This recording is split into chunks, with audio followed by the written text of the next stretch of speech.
How's it going, everyone? It's Mike from PC Classic Cars back with another virtual description. Today we are going to talk about my 1968 Chevrolet Camaro.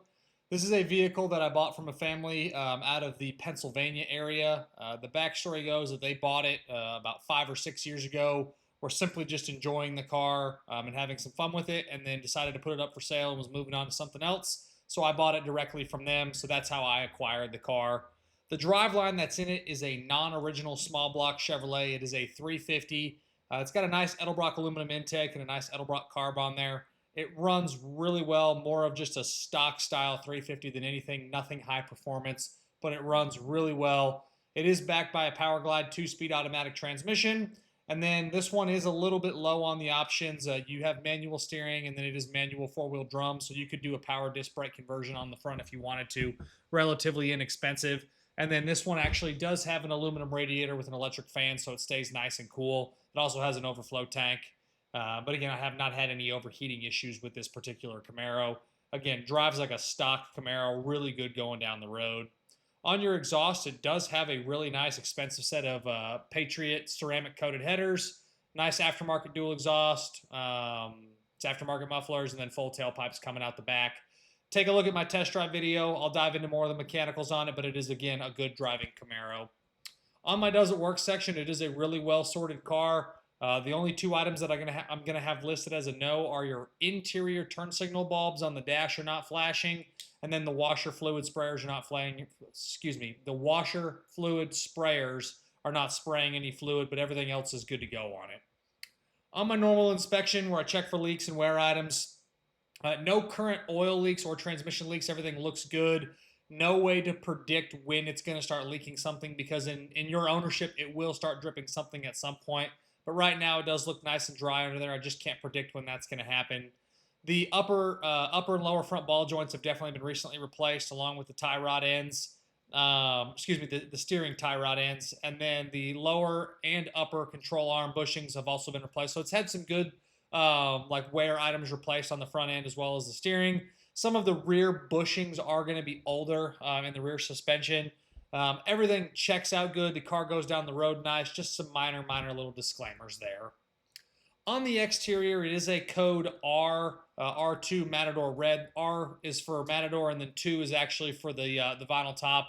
This was a red car with a black vinyl top. Obviously, there's no vinyl top on it now. The repaint, I would say, is older, and part of the reason why the car is priced where it's at. It still presents well, but walking around the car, you can kind of nitpick it to death. It's got its imperfections. You can kind of see some spots in the body before they painted it. Nothing that's egregious or jumping out at you, just some kind of nitpicky things there. The grille and the taillight housings are showing some age. The glass has got some scuffs in it. The bumpers are got some little wear items here and there.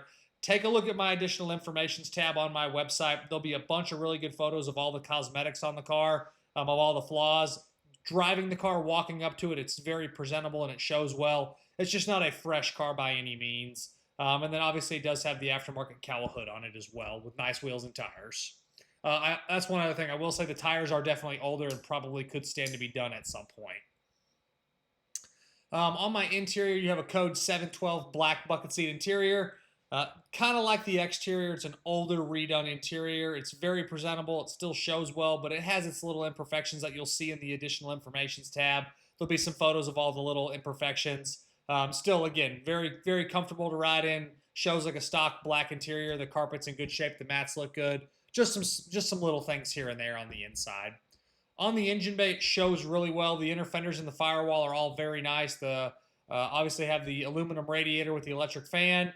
Nothing is out of place. Nothing's missing. Again, you have a non-original 350 with an Edelbrock intake and an Edelbrock carb. And then you do have those really nice ceramic-coated Patriots headers, which look really good when you pop the hood. On the underneath, overall, it's very solid. There is a small spot that was done on the passenger side toe board where they did like a little square patch. Maybe like that, like maybe the size of a dollar bill. There's like a little square patch that was done there on the toe board. The rest of the floors, all that stuff looks great. This one has had both of the rear quarters sectioned in, and then both of the rear inner drop downs have been replaced. You can kind of see where that work was done, but no current rust issues. It is a good, solid car on the bottom. Overall, this is a good Camaro that I usually do not get in this price point under the 40 mark.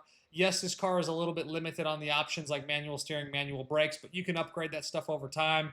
You can add vintage AC. You can go mild to wild with whatever you want to do on this Camaro. You can drive it just like it sits, or you can take it to the next level, put your own personal touches on it.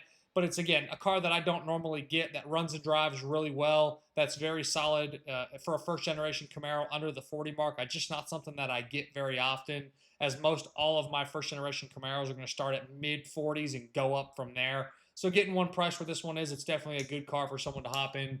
I took him for a little bit more budget conscious Camaro that still really drives nice and has a good look to it. As always, I appreciate y'all stopping in to watch another one of my virtual descriptions. Make sure you check out the test drive video along with the additional information tab on my website, pcclassiccars.com. I'll catch you guys on the next virtual description and hope you have a great rest of your day.